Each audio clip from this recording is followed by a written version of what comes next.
Welcome to your Extra Side of Sunrise. Along with Meredith Juliet, I am Carlos Diaz. Welcome to this Thursday pre-Friday edition. And Meredith, of course, doing the penguin dance. She's in a good mood this morning because, you know, we know it's my Friday, so I have to get my Friday dance on, Carlos. Well, it's all about you.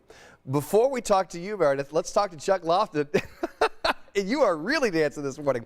But, Chuck, we have got some severe weather coming in this evening, and this afternoon got some rain coming in as well. Absolutely. And, Meredith, you're going to have to ditch that robe and put on a raincoat later today. 45 out there right now. Yes, you are. 46 in Indy and 39 in Columbus. And I know everybody wants to know about this rain. Well, the storm system that brought actually tornadoes to eastern Texas has really decreased in intensity. There are no warnings and watches associated with this first wave, and that'll probably be here later today. I got to tell you, though, tonight there is some concern for severe weather from 11 p.m. to 9 a.m. tomorrow morning. Our winds could gust from 50 to 60 miles per hour, Carlos, and so as a result, this area will be under a high wind warning. You go to the west, hey, you're not out of it either. Peru, Lafayette, Crawfordsville, Greencastle, Bloomington, Columbus. You will be under a wind advisory tomorrow. So not quite as windy as here, but certainly enough to issue an advisory. Now let's talk about timing, shall we? This is 10 o'clock this morning. Terre Haute, Bloomington gets wet. Evansville, it's pouring by that time. And notice there's still going to be some heavy downpours at 11 o'clock. But no severe weather, we believe, at this point. Now, Noblesville, Indy, Shelbyville, Greensburg, you're going to get some heavier rain. And I believe that we'll see a break early on in the evening, so you may get to run some errands between, let's say, 5 and 8 p.m. or 5 and 7 p.m. Then this starts to come in with a vengeance. Now, even though we have a marginal risk here and a slight risk Bloomington, Columbus, if you have friends Louisville, Tell City over to Evansville, that's a more enhanced risk of severe weather. But here we are at 9:30 with very heavy downpours of rain. And even when the rain is falling, it's going to seem worse than it is because the winds, again, howling 50 to 60 miles per hour between, let's say, midnight and 2 or 3 o'clock. And speaking of 3 o'clock, that's about the time this is going to get out of here. And I think that tomorrow, even though it'll be windy to begin the day, this will actually kick off the start of some really outstanding weather, I got to tell you. In fact, we'll go 66 today. Rain this morning late into the early afternoon. We'll see a break. And then the possibility of strong to severe storms. I don't want to downplay that, especially because it's going to be happening, Carlos, while so many people are asleep, right? So you need to download the WTHR weather app. Make sure you've got the alerts on there. And if you've got a NOAA weather radio, make sure the batteries are ready for that. 46 tonight, dry Friday, and then Sweet 16 weekend in Indianapolis.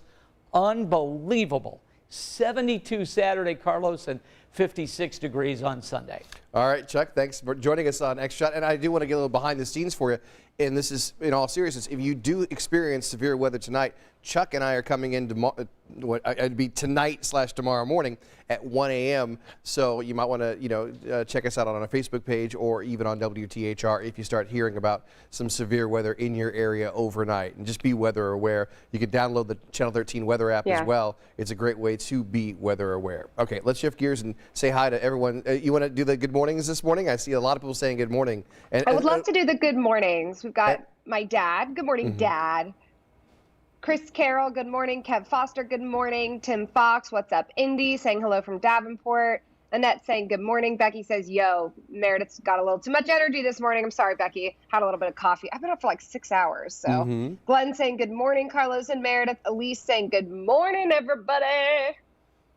Stan, Glenn, Tim, all say, Susie, Julie, all saying good morning. So real quick, Meredith, before we get into talks about vaccines, today is International Waffle Day. Not to be confused with National Waffle Day, which is in August. But International Waffle Day is today. It started in Sweden and it moved to, that's where the waffles started. What is your waffle? If I said, Meredith, you can have any waffle you want, what would your waffle of choice be?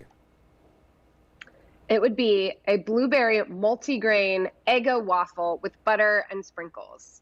And yes, I said sprinkles. You're putting sprinkles. Are you going syrup or no syrup? Yes. So no syrup. No syrup, just butter and sprinkles, no syrup. Yep. All right, that's exciting.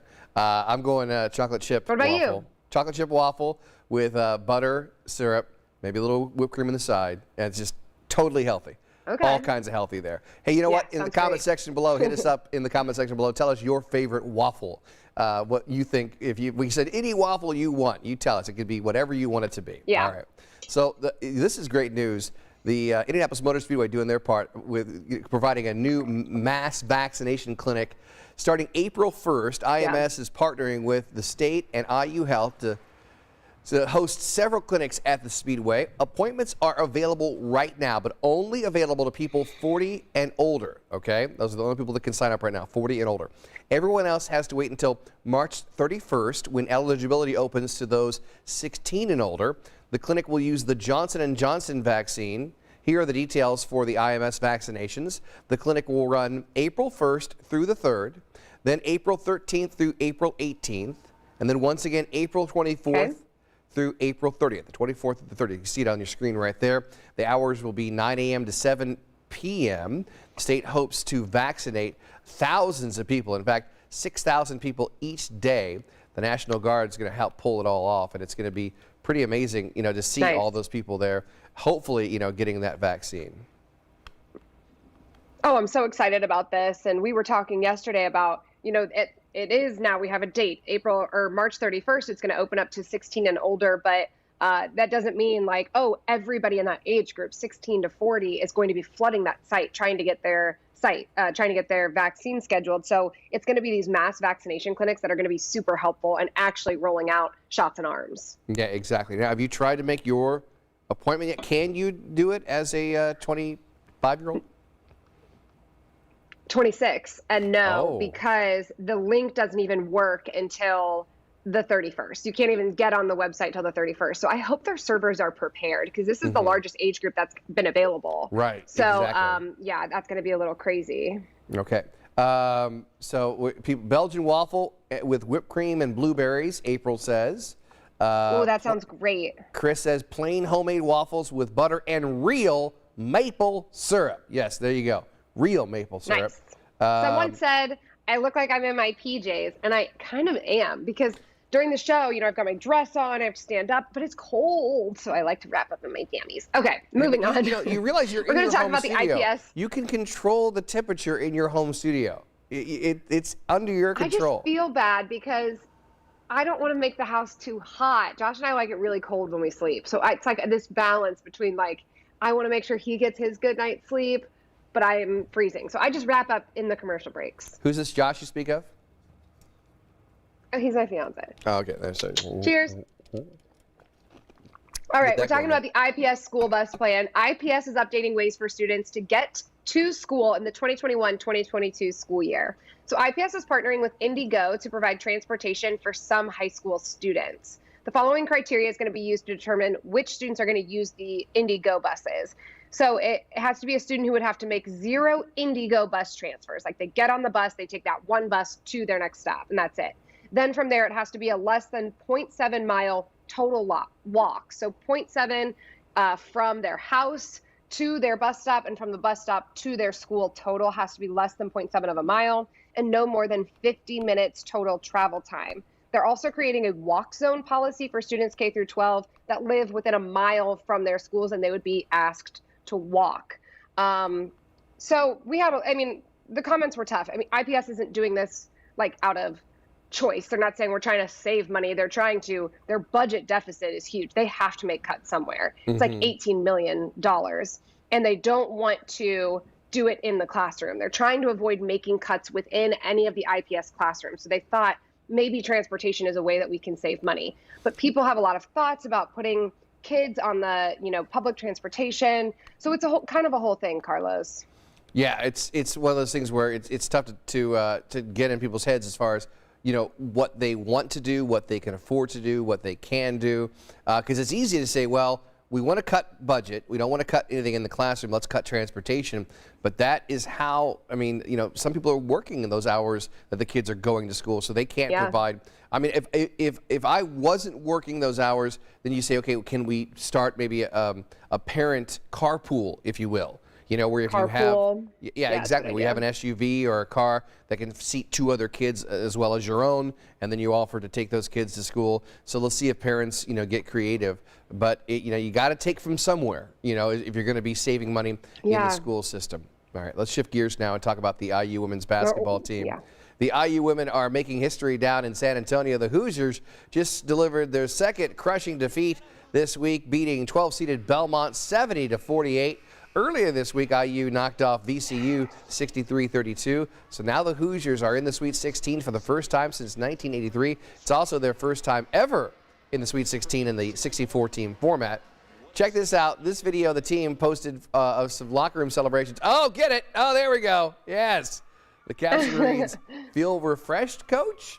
Next, IU takes on number 1 seed North Carolina State, the Wolfpack. On Saturday night, I am going to be watching that game. That is going to be a good one.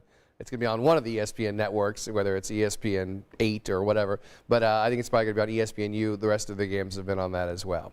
How's your brackets doing there, Meredith? Yeah, that's going to be awesome. Nobody's bracket is doing well. All brackets are not holding up during this tournament. The NCAA says there's not a single bracket that has correctly picked every Sweet 16 team in the men's tournament. There's millions of online registered brackets, and the NCAA says not a one correctly picked the Sweet 16. They used public data from popular spots like ESPN, Yahoo, Sports Illustrated. The closest they found, there are 2 brackets out there that have 15 out of 16 correct teams.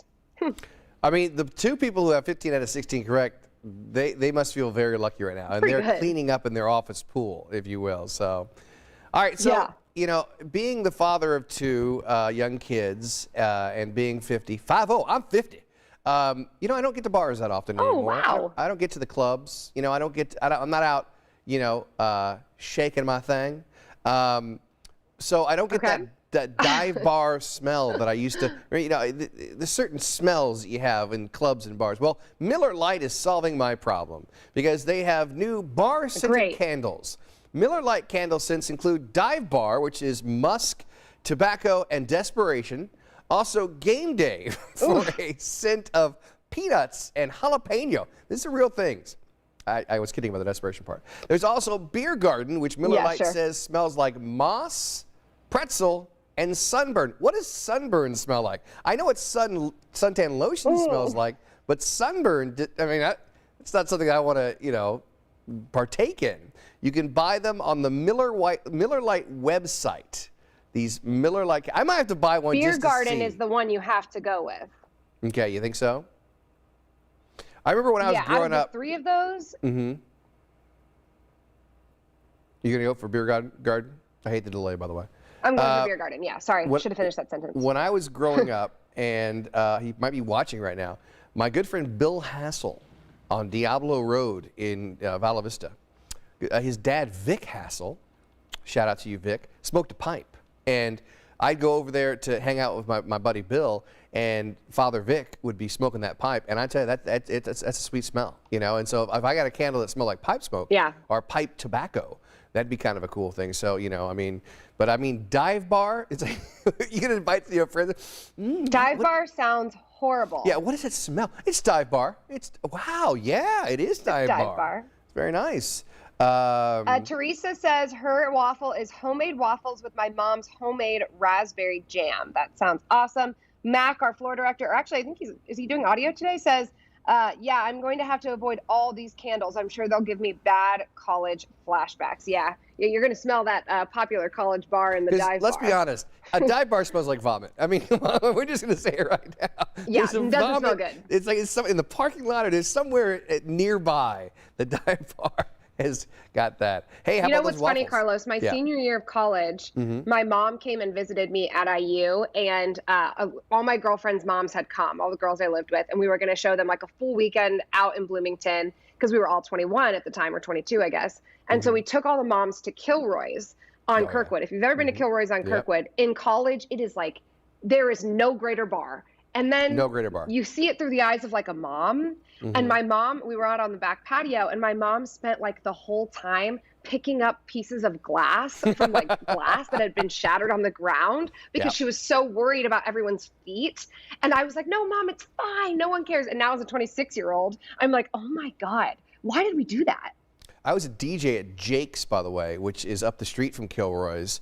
It was called Mars Bar, I think, Okay. probably when you were there. I think it was called Mars. I don't know. They changed the name. But Kilroy's owned Jake's. And I was the DJ there. It was my Okay. first little kind of like, getting into broadcasting kind of thing, Yeah, working at a bar is even worse Wow. than going to a bar because you get to see the cleanup that happens every night. And Yeah, because you're sober. You're sober, and it's like, wow, there were some pretty inebriated people here this evening. So, all right. Hey, Ooh. for Meredith Juliet, I can't wait for you to be back in the newsroom coming up on Monday. Meredith, Yeah, you got Monday. one more day of this crazy delay to go. But I can't wait for that. Hey, listen, and Meredith, you have a great 3-day weekend. I'll find out who's going to be the special guest star tomorrow on our Extra Shot of Sunrise. But until then, for Meredith Juliet, I'm Carlos Diaz. Have a great Thursday. Be safe. Be weather aware. Download guys. the 13 Weather app. We'll talk to you soon. Bye-bye.